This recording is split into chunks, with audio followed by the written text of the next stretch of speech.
Welcome to Open Book Stories. Before we begin this gripping tale of hidden operations, psychological warfare, and a school counselor who couldn't stop being a soldier, tell me in the comments, what city are you watching from today? And if you believe stories like this need to be told, hit that subscribe button. These stories matter. The third time I heard the exact same phrase from 3 different kids.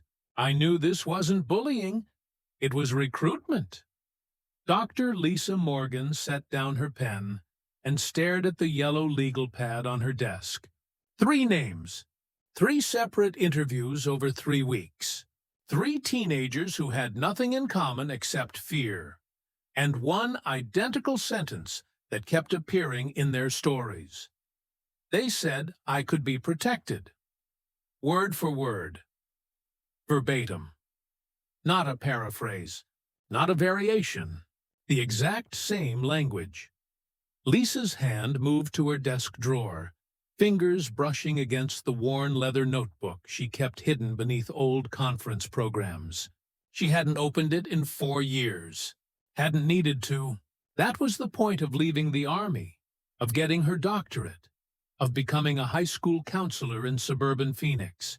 She'd built a new life, a quiet life, where the only battles she fought were against anxiety disorders and college application stress. But old instincts don't die. They just wait. The first student had been Kevin Chen, a sophomore with excellent grades and a sudden reluctance to walk home alone. The second was Brittany Lopez, a junior whose attendance record went from perfect to problematic overnight. The third, just this morning, was Devin Williams, a freshman football player who'd stopped showing up to practice. Different grades, different social circles, different problems, same script. Lisa pulled out her phone and opened her notes app, scrolling back through the interviews. She documented everything, another old habit she couldn't shake. In Baghdad, she'd trained Iraqi police to recognize terrorist recruitment patterns. The signs were always there if you knew what to look for. Sudden behavioral changes, new friends with vague backgrounds, coded language that appeared organic but was actually carefully crafted. They said, I could be protected. It was a perfect psychological hook, implied threat without explicit intimidation, created dependency without obvious coercion, suggested a problem that only they could solve. Lisa had taught workshops on this exact technique. Her office door burst open. Dr. Morgan, please, you have to... Marcus Reed stumbled inside, 17 years old and bleeding from a cut above his left eyebrow. His shirt was torn, his backpack hanging from one strap.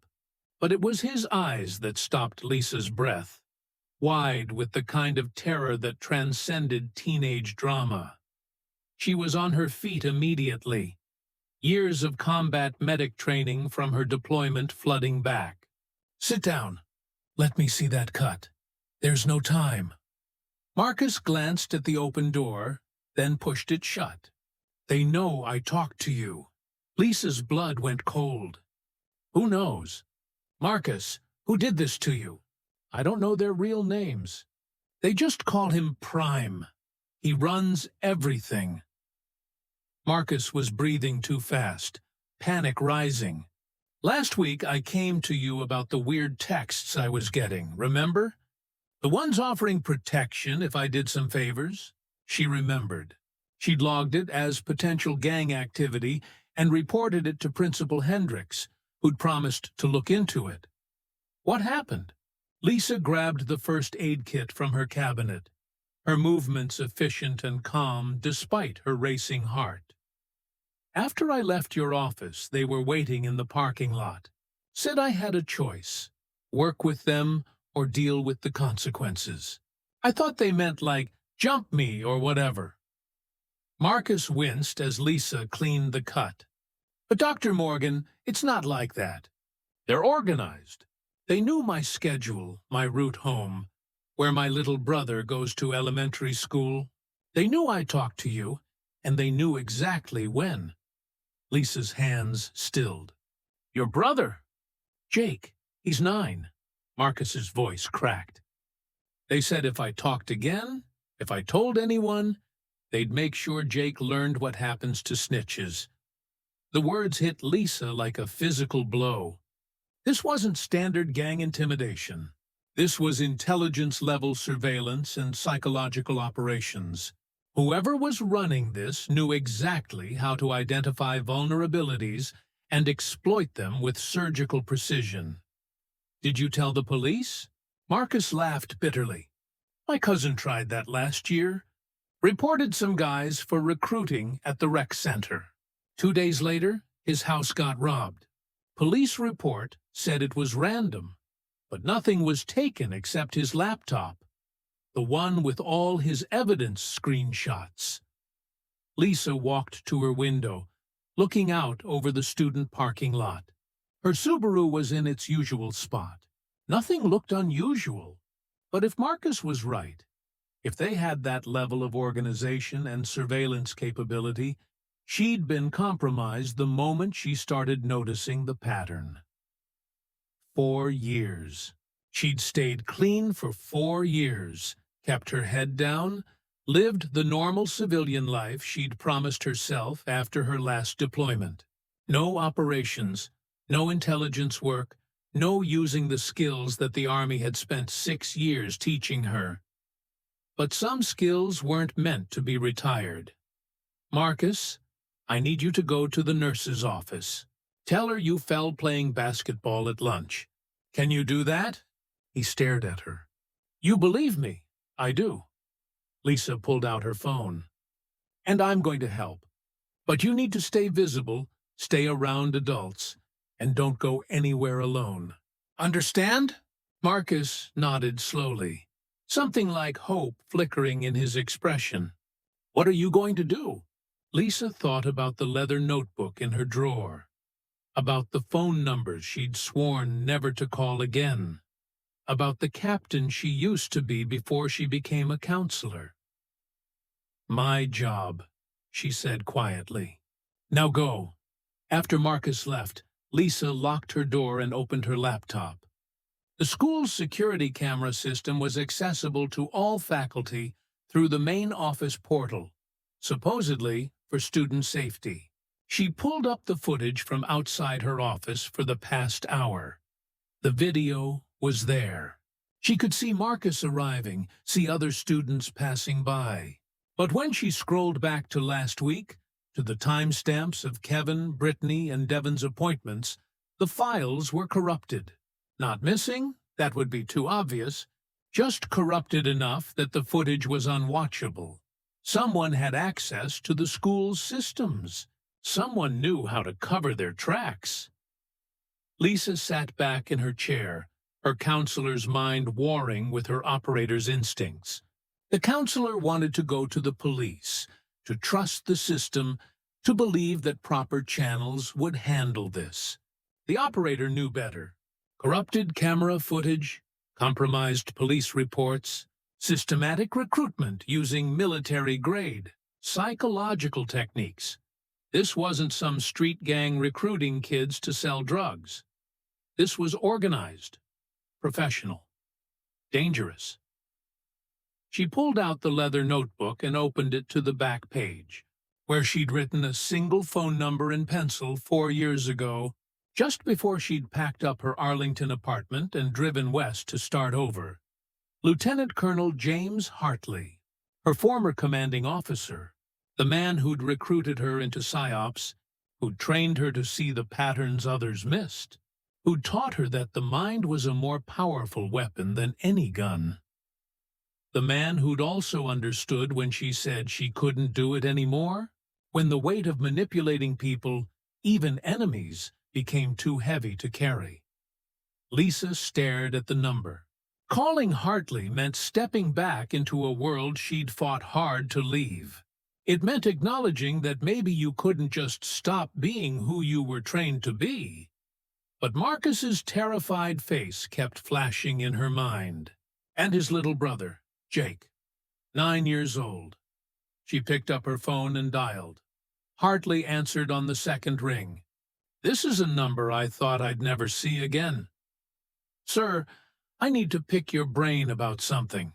Hypothetically." There was a pause. Then, carefully, "I'm listening. If you wanted to recruit teenagers for criminal activity and you had military training, how would you do it?" Another pause, longer this time. "Lisa, what's going on?" She told him everything. The pattern, the identical language, Marcus's beating, the surveillance implications. Hartley listened without interrupting, and Lisa could picture him in his office at Fort Bragg, probably taking notes in his precise handwriting. "You're describing a textbook PSYOPS-influenced recruitment operation," he said when she finished. "Identify vulnerable targets, offer solution to manufactured problem, use fear and incentive in equal measure. The surveillance aspect suggests someone with intelligence training, or at least access to someone who does." "That's what I thought." "Sir, this is beyond local police jurisdiction. If they're compromised, I'll make some calls. FBI has a task force that handles gang activity with military connections." "But Lisa," his tone shifted, becoming the commanding officer she remembered. "You need to be careful. If they're using our techniques, they'll recognize when someone is using them back. Don't go operational. I'm a high school counselor now, sir. I don't go operational. You were one of the best PSYOPS officers I ever trained. That doesn't just disappear." There was something almost paternal in his voice. "Promise me you'll wait for the FBI." Lisa looked at her computer screen, at the corrupted footage, at the list of students who'd said the exact same sentence. She thought about Jake, 9 years old, being used as leverage against his older brother. "I promise I'll be careful," she said, which wasn't exactly what Hartley had asked for. After hanging up, Lisa spent the next 20 minutes searching social media. Not randomly, with purpose. She was looking for the connective tissue, the common threads between Kevin, Brittany, Devin, and Marcus. They went to the same school but didn't share friend groups or interests, except they all followed the same Instagram account, Phoenix Youth Outreach. It looked legitimate. Photos of community basketball games, college prep workshops, scholarship information. 17,000 followers, mostly students from schools across the West Phoenix area. The bio claimed they were a non-profit helping at-risk youth. Lisa clicked through the photos, her trained eye catching details others would miss. The same 3 young men appeared in multiple pictures, always in the background, never tagged. They wore different clothes in each photo, but their body language was identical. Relaxed but alert, casual but controlled. Security posture. She screenshot their faces and ran them through a reverse image search. Nothing came up, which itself was telling. In 2025, everyone had a digital footprint. The absence of one meant intentional scrubbing. A knock at her door made her close the laptop quickly. "Dr. Morgan?" "It's Principal Hendricks." Lisa opened the door. Her principal stood there with someone she didn't recognize, a man in his mid-30s, dressed in business casual, with the kind of easy smile that probably put parents at ease during conferences. "Sorry to interrupt," Hendricks said. "This is Vincent Torres. He's with Phoenix Youth Outreach, the nonprofit I mentioned at last month's staff meeting. They're doing a program on gang prevention, and Vincent wanted to meet our counseling team." Lisa's blood turned to ice. Vincent Torres extended his hand, his smile never wavering. "Dr. Morgan, I've heard great things about your work with students." She shook his hand automatically, her mind racing. Up close, she could see the faint tan line on his wrist where a watch would sit. But his current watch was on his right wrist. "Left-handed shooter." The way he'd entered her office, his back never to the door. The slight bulge under his jacket on the right hip. And his eyes, calm, assessing, professional. She'd seen eyes like that before, in briefing rooms and forward operating bases. "Mr. Torres," she said evenly, "what brings you to Lincoln High? We're planning a school assembly next week. Anti-gang presentation. Resources for students who might be feeling pressured." His smile widened slightly. "I understand you've been counseling several students about intimidation issues. I'd love to coordinate with you, make sure we're addressing their specific concerns." It was a test. He was telling her he knew about Kevin, Brittany, Devon, and Marcus. He was showing her the reach of his surveillance, and he was doing it right in front of Principal Hendricks, under the cover of a legitimate nonprofit. Lisa had spent years learning to control her micro-expressions, to project whatever emotion served the mission. She smiled back warmly. "That sounds wonderful. Prevention is so much better than intervention." "My thoughts exactly." Torres pulled out a business card. "My direct number. Call any time." After they left, Lisa looked at the card. Professional quality, legitimate-looking logo. She turned it over. On the back, in small print, "Protection starts with the right choices." The same language from the recruitment script. This wasn't just a message. It was a challenge. Vincent Torres knew exactly who she was, what she'd been trained to do, and he was telling her he wasn't afraid. Lisa sat down at her desk and opened her leather notebook to a fresh page. At the top, she wrote, "Operation Safe School." Then she started making a list. 4 years ago, she'd walked away from the military because she was tired of manipulating people, even when it served a greater good. She'd wanted to help people honestly, directly, without the layers of psychological warfare. But psychological warfare was exactly what Vincent Torres was waging against children. And if there was one thing Lisa Morgan knew how to do, it was win a war of minds. She just had to make sure she didn't lose herself in the process. Lisa waited until 6 p.m., when most staff had left the building, before she made her move. The school was eerily quiet. Just the hum of HVAC systems and the distant sound of the custodial crew working through the gym. She grabbed her bag and walked to her car, movements casual, checking her phone like any teacher heading home after a long day. But her eyes were scanning. Parking lot exits, sightlines, vehicles that didn't belong. The silver Honda Civic 3 rows over had been there when she arrived that morning. Still there now, windows tinted, no one inside as far as she could tell. But the angle was perfect for observing her office window. Lisa drove home to her apartment in Tempe, took a shower, changed into dark jeans and a black jacket. Then she left through the back entrance of her building and took a ride-share to a location 3 blocks from the address she'd found in her research. The old community center on West Van Buren had seen better days.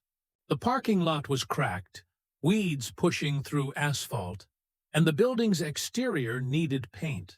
But the lights were on inside, and through the windows, Lisa could see teenagers playing basketball. She watched from across the street, hidden in the shadow of a closed laundromat. Over the next hour, she documented everything in her phone. 23 kids came and went. Most stayed for 15-20 minutes, shooting hoops, talking, normal teenage behavior. But 6 kids had different patterns. They arrived separately, were greeted by one of the 3 men from the Instagram photos, and were led to a back room. They stayed for exactly 12 minutes each, then left through a side exit. 12 minutes. Enough time for a recruitment pitch, not enough to raise suspicion. Staggered timing, so the kids never saw each other with the recruiters. Military precision. Lisa was about to leave when she saw him. Marcus Reed, walking up to the community center, his little brother Jake beside him. Her stomach dropped. Marcus had his hand on Jake's shoulder, protective, but his body language screamed reluctance. They were called to the operation. Lisa's operator instincts took over. She couldn't intervene directly. That would blow any chance of gathering intelligence. But she could observe, document, and prepare for extraction if things went wrong. She crossed the street, moving along the building's exterior until she found the side exit the recruits had been using. The door was propped open slightly, probably a fire code violation, but perfect for her purposes. Through the gap, she could hear voices. "Appreciate you coming, Marcus. Shows good judgment." The voice was smooth, educated. "Vincent Torres. And this must be Jake. Good-looking kid. Play soccer, right?" "Baseball." Jake's voice was small, scared. "Baseball. That's right. My mistake. You're pretty good, too. I saw your game last Saturday. You hit a double in the third inning." The threat was implicit, but clear. Torres had been watching Jake, knew his schedule, his activities. The message to Marcus was obvious. "We can reach your brother any time we want." "What do you want?" Marcus's voice was tight with controlled fear. "Relax. This is just a conversation. See, Marcus, I think we got off on the wrong foot earlier today. That situation in the parking lot, that was unfortunate. My associates got a little overzealous about protecting the organization." Torres's tone was almost apologetic, a perfect manipulation technique. "I wanted to apologize personally, and I wanted you to understand that we're not the bad guys here." Lisa edged closer, her phone on silent recording mode. "We're offering opportunities," Torres continued. "The schools don't tell you this, but the system is designed to keep kids like you in place. College? That's a trap. Debt and false promises. But us? We're building something real. A network that takes care of its own. Money, protection, family." It was textbook cult recruitment language, repackaged for gang activity. Create distrust in legitimate institutions. Position the organization as the only real option. Use familial language to create emotional bonding. "I just want to be left alone," Marcus said. "That's not an option." Torres's voice hardened slightly. "You know too much now. You've seen how we operate. So you have two choices. Work with us, or become a problem that needs solving. And, Marcus, we don't solve problems halfway." Lisa's jaw clenched. This was an explicit threat, made in front of a child. Whatever legal protections Torres thought his nonprofit cover provided, threatening minors would invalidate them immediately. But only if she could get Marcus to testify, and only if the authorities could be trusted. "Think about Jake," Torres said softly. "Think about your mom. She works 2 jobs, right? Nursing home during the day, cleaning offices at night. It would be terrible if something happened to her employment. Or worse, that was enough." Lisa had the recording, had the explicit threats. She pulled back from the door and moved quickly back to the street, heart pounding. She'd been trained to stay detached, to observe without emotional involvement. But hearing Torres threaten a 9-year-old boy made her hands shake with rage. By the time Marcus and Jake emerged from the side exit 10 minutes later, Lisa had called a rideshare and was ready.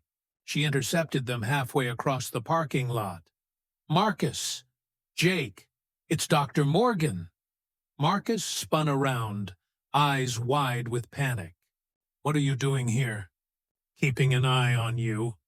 Lisa glanced at the community center. Through the window, she could see Torres watching them. He raised a hand in a casual wave. "Come on, I'll give you a ride home." "We can't." "Yes, you can. Jake, your brother has been very brave, but he needs help, and I'm going to make sure he gets it." Lisa looked directly at Marcus. "You trust me?" He hesitated, then nodded. The rideshare arrived. Lisa had specifically requested a driver with high ratings and a family car. Once they were inside and moving, she turned to face the brothers in the back seat. "Marcus, I need you to tell me everything.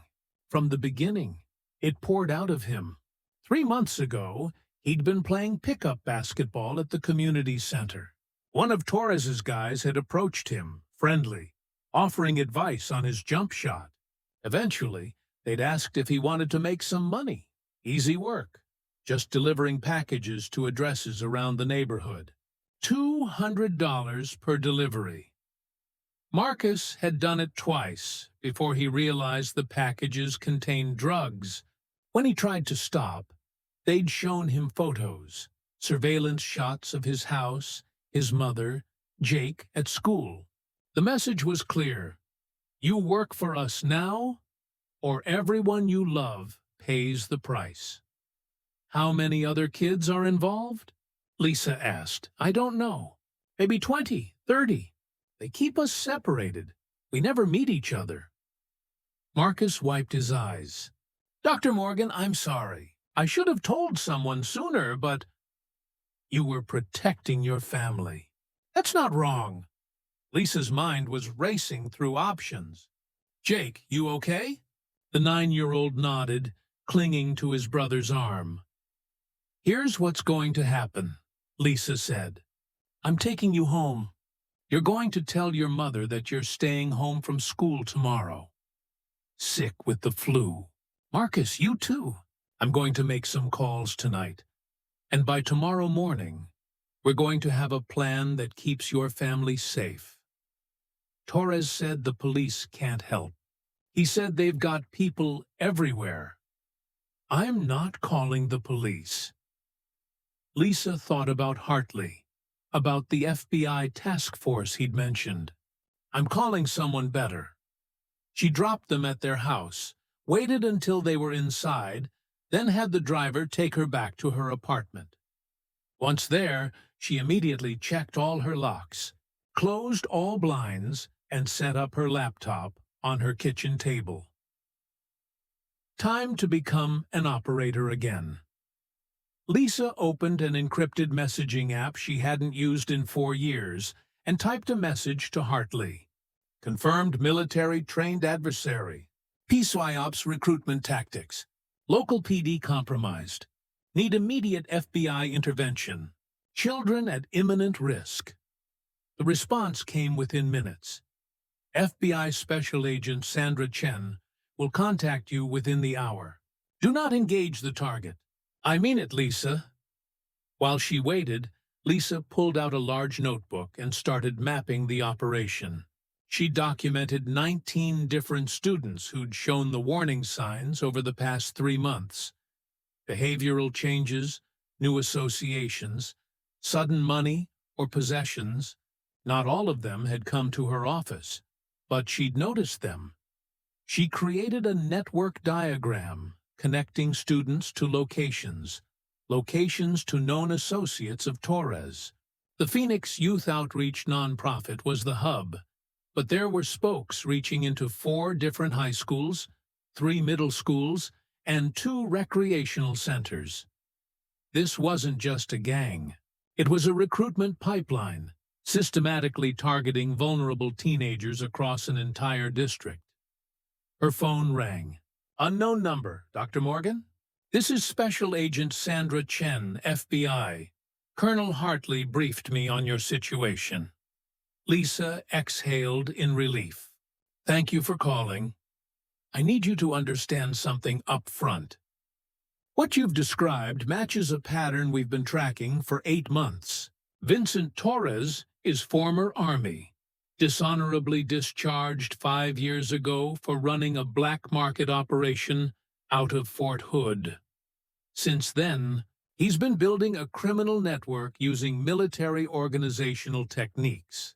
He's smart, well-funded, and extremely dangerous. Do you have enough to arrest him?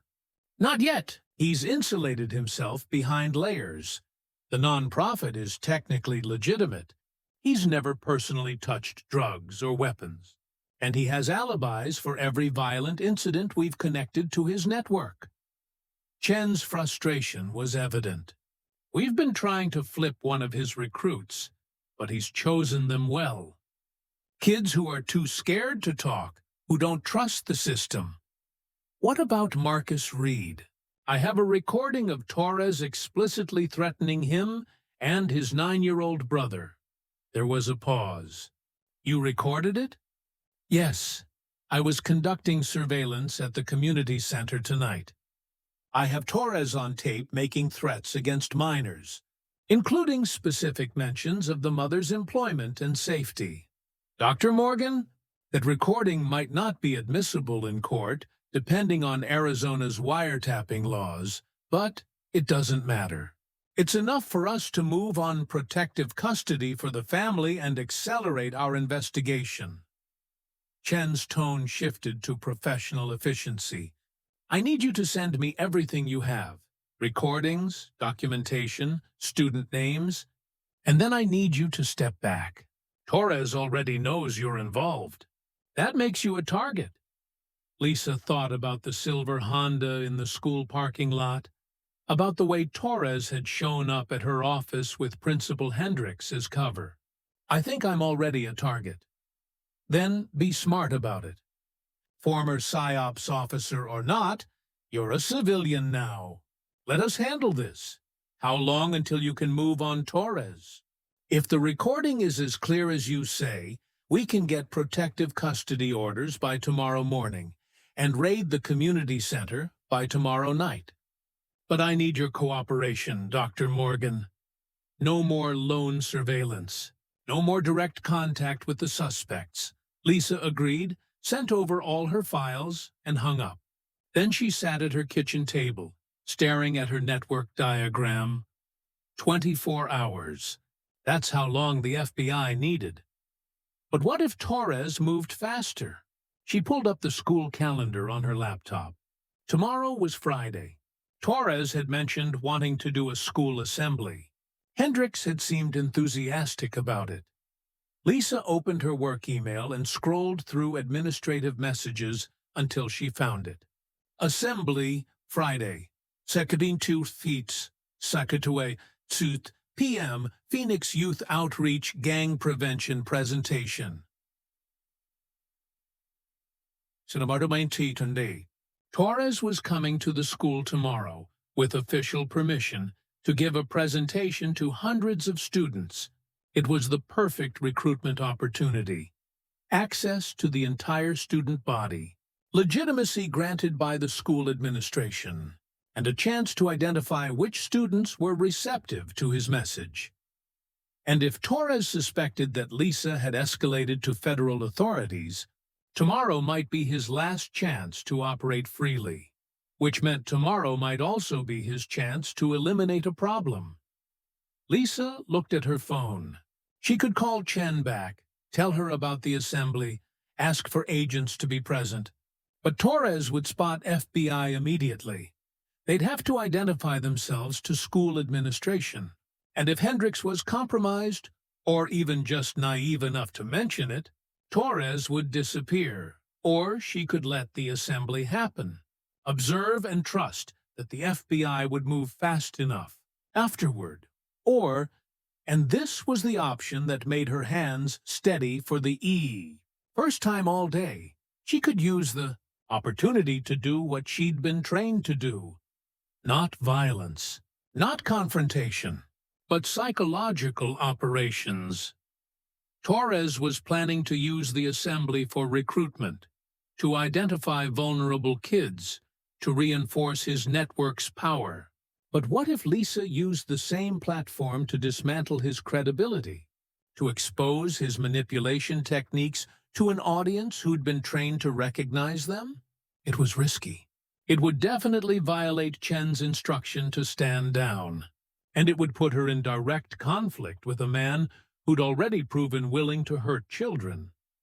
But Lisa had spent 6 years in the Army learning how to weaponize information, how to turn an enemy's message against them, how to win battles without firing a shot, and she'd spent 4 years trying to forget how good she'd been at it. She picked up her phone and texted Chen.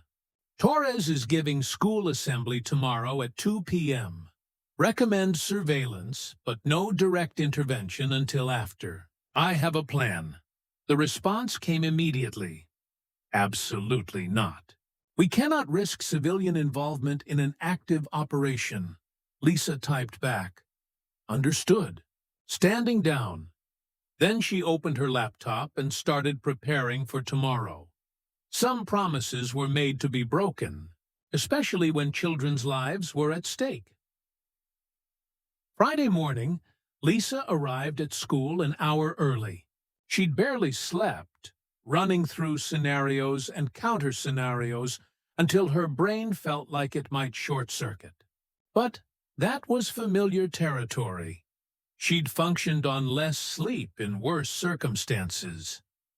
The silver Honda was back in the parking lot. Lisa ignored it, walked into the building with her usual coffee and bag, smiled at the security guard. Just another day.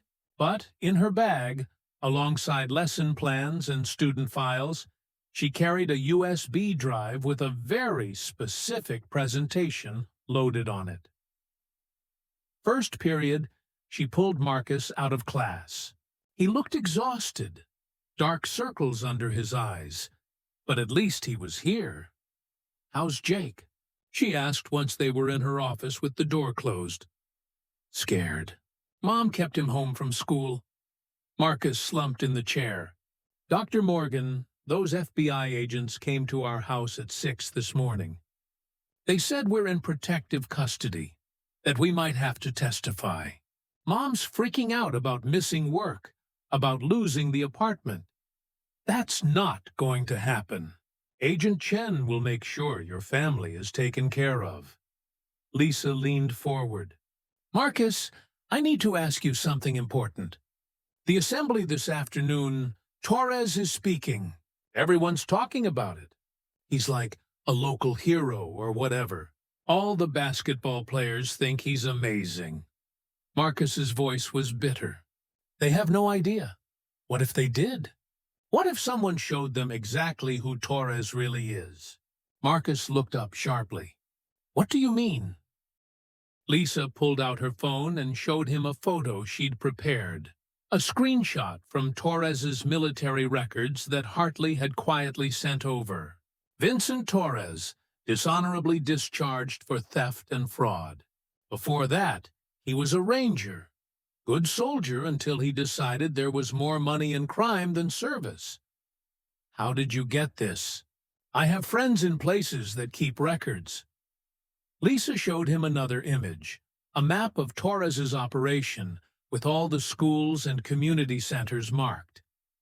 "He's been building this network for 2 years. You're not the first student he's recruited, and you won't be the last unless someone stops him. The FBI will take weeks, maybe months to build a case. Torres knows they're watching. He'll adapt, go underground, start over somewhere else.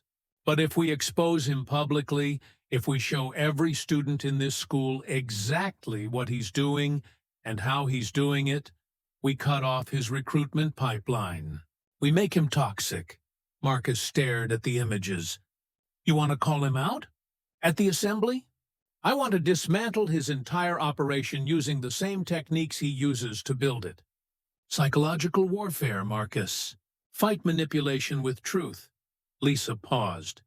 "But I need your help. I need you to be willing to stand up in front of everyone and tell your story." "He'll kill me. Or my family." "The FBI has your family in protective custody. And by the time this assembly is over, Torres will have much bigger problems than you. Every student in this school will know what he is. Every parent will hear about it. Every news outlet in Phoenix will be running the story by tonight." Lisa's voice was steady, certain. "He can't threaten everyone, Marcus. Exposure is the one thing his operation can't survive." Marcus was quiet for a long moment. Then, "What do you need me to do?" They spent the next 2 hours preparing. Lisa pulled 3 more students from classes: Kevin Chen, Brittany Lopez, and a senior named Angela Martinez, who'd finally come forward that morning after hearing about Marcus's situation. 4 students who'd been targeted. 4 stories that followed the exact same pattern. During lunch, Lisa went to Principal Hendricks's office. "Karen, I need to make a request about this afternoon's assembly." Hendricks looked up from her computer, smiling. "Isn't it wonderful? Vincent seems so passionate about helping these kids. I really think this partnership could be transformative for our at-risk population." Lisa carefully kept her expression neutral. "That's actually what I wanted to talk about.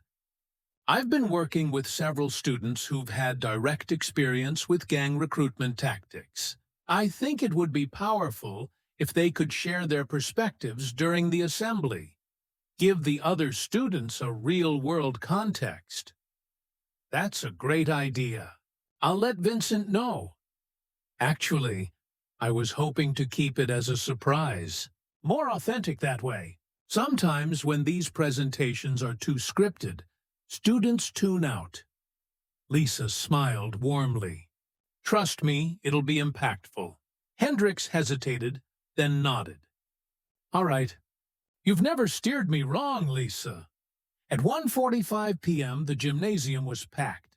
1,500 students filled the bleachers, teachers stationed at intervals to maintain order. The local news had even sent a camera crew. Torres had apparently invited them to document Phoenix Youth Outreach's community work. Perfect. Lisa sat in the back with Marcus, Kevin, Brittany, and Angela. Her phone was in her pocket, already recording. Agent Chen had texted an hour ago. "Do not engage. We're moving tonight." Lisa had read it and silenced her phone. Principal Hendricks took the microphone. "Good afternoon, Lincoln High. Today we have a very special guest. Vincent Torres is a veteran, community leader, and founder of Phoenix Youth Outreach, a nonprofit dedicated to helping young people avoid gang violence. Please give him a warm welcome." Applause filled the gym. Torres walked to the center of the floor, dressed impeccably in a suit, his smile confident. He looked like a motivational speaker, a success story, a role model. Lisa watched the students' faces. They were interested, receptive, exactly what Torres needed. "Thank you for having me," Torres began. "I'm here today because I believe in you, all of you. The system will tell you that kids from neighborhoods like ours don't make it, that you're destined to fail, to struggle, to barely survive. But I'm proof that's a lie. He was good." Lisa had to admit it. He had stage presence, charisma, the ability to connect with an audience. He told a story about growing up poor, joining the Army, serving his country. He left out the part about the dishonorable discharge. "But here's what they don't tell you," Torres continued. "The system doesn't want you to succeed. College is a trap. Jobs are exploitation. The only way to real security is to build your own network, your own family, your own power." Lisa stood up. "Mr. Torres, can I ask a question?" Heads turned. Torres's smile flickered for just a second before returning. "Of course, Dr. Morgan, please." Lisa walked down the bleacher steps, aware of every eye in the gym watching her. "You mentioned building your own network. Can you explain what that means, specifically?" "Community support, people who have your back." Torres's tone was smooth, but his eyes were cold. Dr. Morgan, I appreciate your interest, but maybe we should save questions for after. I only ask because I've been counseling several students who have been approached by people claiming to offer protection and opportunities. Students who've been threatened when they refuse to participate in illegal activities. Lisa reached the gym floor. Would that be the kind of network you're describing? The silence in the gym was absolute. Torres's smile was frozen. I don't know what you're referring to. Marcus Reed, would you please stand up? In the back, Marcus stood. Every student in the gym turned to look. Marcus, can you tell everyone what happened when you refused to deliver packages for Phoenix Youth Outreach? Hendricks was on her feet now. Dr. Morgan, what are you doing? But Marcus was already speaking, his voice shaking but clear. They threatened my 9-year-old brother. They said if I didn't keep working for them, they'd hurt my family. They knew where we lived, where my mom worked, where Jake went to school. The murmur that went through the crowd was like a wave. Torres took a step forward. This student is obviously confused. We're a non-profit organization. Kevin Chen, please stand. Lisa's voice cut through the gym. Kevin stood, his face pale but determined. Kevin, what happened when you reported the recruitment attempts to your counselor? Someone accessed the school's security footage and corrupted the files. Then I started getting followed home from school. Brittany Lopez? Brittany stood, tears already streaming down her face. They told me I was pretty enough to make real money. When I said no, they circulated fake photos of me online. My Instagram got flooded with messages calling me. Her voice broke. I had to delete everything. Angela Martinez? The senior stood, her voice steady with rage. My cousin worked for them. When he wanted out, they beat him so badly he spent a week in the hospital. The police report called it a random assault. It wasn't random. Lisa turned back to Torres, whose expression had shifted from smooth confidence to barely controlled fury. 4 students, 4 separate incidents, all connected to Phoenix Youth Outreach, all following the exact same pattern of recruitment, coercion, and threats. These are lies.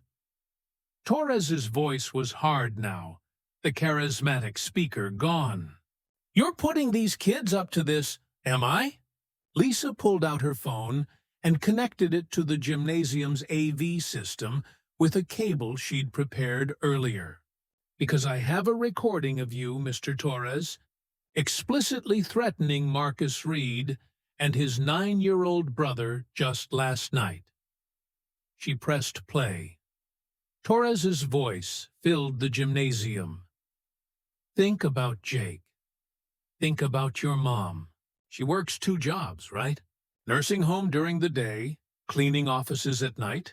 It would be terrible if something happened to her employment, or worse. The silence that followed was deafening. Lisa looked out at 1,500 students, at their shocked faces, at their sudden understanding. This is what real gang recruitment looks like in 2025. It's not obvious. It's not strangers in hoodies on street corners. It's professional, organized, and it uses psychological manipulation techniques to identify vulnerable targets and exploit them. She advanced the presentation on the screen. Torres's military photo appeared, young, in Army Ranger's uniform. Then his discharge papers with dishonorable clearly visible. Vincent Torres was dishonorably discharged from the United States Army for running a black market operation. He wasn't a community success story. He was a criminal who got caught, and he's been building a criminal network using the same organizational skills the military taught him. Torres lunged toward her. He didn't get far. 2 school security guards intercepted him, but more importantly, 4 plainclothes FBI agents who'd been positioned around the gym moved in fast. Lisa had texted Chen the assembly details that morning with a simple message. Come observe. Don't interfere unless necessary. Necessary had just been established. Vincent Torres, FBI, you're under arrest. Agent Chen appeared from the side entrance, badge visible. Threatening minors, coercion, operating a criminal enterprise. Torres wasn't looking at Chen. He was staring at Lisa with pure hatred. You think you've won? You think this ends anything? I know what you are, Morgan. Former Captain Lisa Morgan, 4th PSYOPS Group. You manipulated those kids just like you manipulated audiences in Iraq. You're no different than me. The accusation hit like a physical blow, because there was truth in it. Lisa had manipulated the situation, had used her training to orchestrate this exact outcome. But Marcus spoke up from the bleachers. She gave me a choice. You never did, Kevin nodded. She believed me when no one else would. She protected us, Brittany added. Angela's voice was firm. She gave us our voices back. Lisa looked at Torres as the FBI agents handcuffed him. You're right. I did use psychological operations techniques. I identified your vulnerabilities, your ego, your need for public validation, your assumption that a school assembly was safe territory. I manipulated the situation to create maximum exposure for your operation. But here's the difference. I did it to protect children. You did it to exploit them. Torres was still spitting threats as they led him away, but Lisa wasn't listening anymore. She was watching the students, seeing the recognition in their faces. Some had been approached. Some had friends who'd been recruited. And now they all understood what they'd been seeing. Principal Hendricks stood beside the bleachers, her face white with shock. Lisa, I had no idea. I trusted him. He was designed to be trusted. That's how it works. Lisa disconnected her phone from the AV system, her hands shaking now that the adrenaline was fading. Karen, we need to do a full review of every student who's had contact with Phoenix Youth Outreach.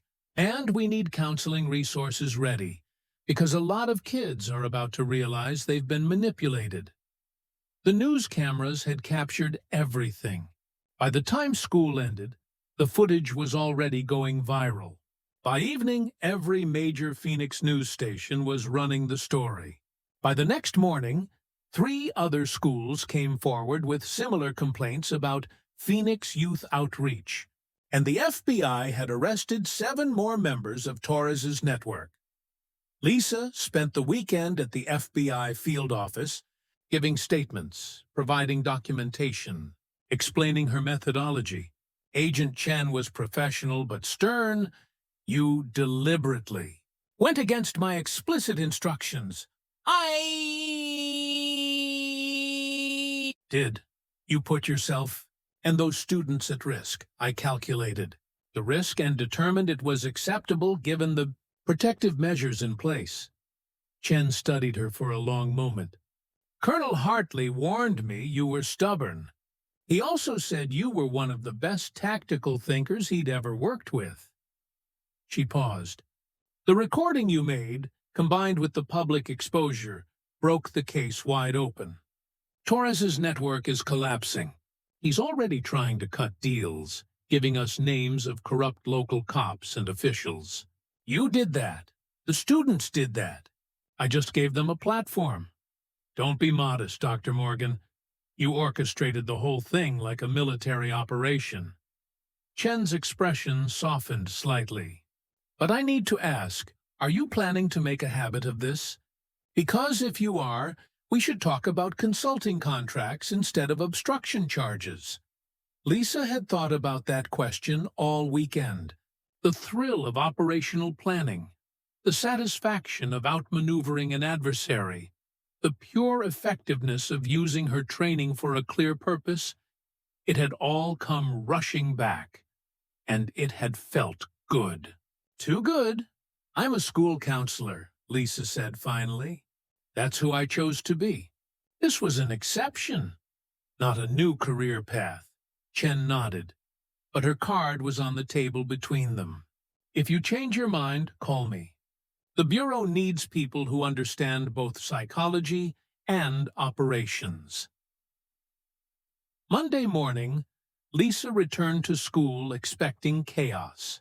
What she found instead was a line of students outside her office. Not for crisis counseling, though she'd be doing plenty of that in the coming weeks, but students who wanted to thank her, students who'd been afraid to speak up, students who had questions about college, about futures, about possibilities they hadn't considered before. And in the middle of the line, Marcus stood with his little brother, Jake. Mom said we could bring you this. Marcus held out a container of homemade cookies. It's not much, but it's perfect. Lisa accepted the container, then crouched down to Jake's level. How are you doing, buddy? Better. The FBI lady said the bad men can't hurt us anymore. Jake looked up at his brother. Marcus says you're a superhero. Are you? Lisa smiled. No, I'm just a counselor who used to have a different job. Your brother is the brave one. He stood up and told the truth, even when he was scared. But you taught him how, Marcus said quietly. After they left, Lisa sat at her desk and looked at the leather notebook, still open to the page labeled Operation Safe School. Below it, she wrote a new title, Phoenix Rising, because that's what would happen next. She'd help these students rise from the ashes of manipulation and fear. She'd teach them to recognize recruitment tactics, to trust their instincts, to understand that asking for help wasn't weakness, and she'd do it as Dr. Lisa Morgan, school counselor. But she'd do it with the skills of Captain Morgan, PSYOPS officer. Because maybe the point wasn't to choose between who she'd been and who she'd become. Maybe the point was integration, using every part of her training and experience to serve the mission that mattered most. Her phone buzzed. A text from an unknown number. Saw the news. Proud of you. If you ever need backup, you know where to find me. Heartily, Lisa smiled and typed back, Thanks, Colonel. But I think I've got this handled. Then she deleted Agent Chen's card from her contact, threw away the consulting contract offer, and opened her schedule for the week. She had 17 counseling sessions booked. She had a presentation to prepare for the school board about recognizing recruitment tactics. She had a proposal to write for a peer counseling program that would give students tools to protect each other. She had work to do. Real work. Important work. The kind that didn't require operating in shadows or manipulating outcomes. Well, mostly. As she reviewed her notes for the afternoon sessions, Lisa allowed herself a small smile. Because the truth was, every good counselor used a bit of psychological strategy. The difference was in the intention, not to control, but to empower. Not to exploit vulnerabilities, but to build strengths. Torres had been wrong about one thing. She wasn't like him at all. She was something much more dangerous to people like him, a protector who understood exactly how predators operated and refused to let them win. The school counselor with a warrior's past, and Phoenix was a much safer place because of it. The community center on West Van Buren looked different now. Fresh paint, new basketball hoops, and a sign that read, Phoenix Youth Mentorship Program, founded by Marcus Reed. Lisa stood in the parking lot, watching teenagers file in for the evening session. Real programming this time, homework help, college prep, job training. The grant had come through after the FBI seized Torres's assets, and the city decided to redirect the funds toward legitimate youth services. Marcus saw her from the entrance and waved. He was a senior now, captain of the debate team, already accepted to 3 universities with full scholarships. Dr. Morgan, you came! Wouldn't miss it. How's the first week going? Amazing. We've got 47 kids signed up and more every day. Coach Jenkins from the university is coming Thursday to talk about athletic scholarships. Marcus's pride was evident. We're calling it the Safe Choice Program. Every kid who walks through that door gets educated about manipulation tactics, recruitment warning signs, and resources for getting help. You built something real here, Marcus. We built it. You showed me it was possible. He paused. Torres's trial starts next month.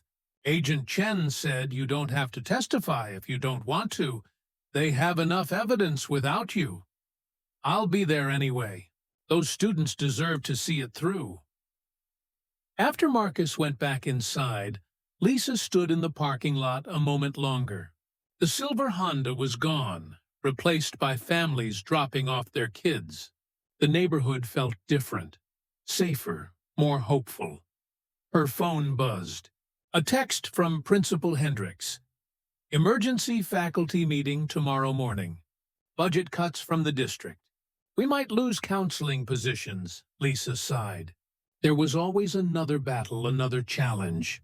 But that was fine. She knew how to fight. She'd just learned to choose her battles more carefully. And right now, the only battle that mattered was making sure kids like Marcus, Kevin, Brittany, and Angela had someone in their corner who understood what they were facing.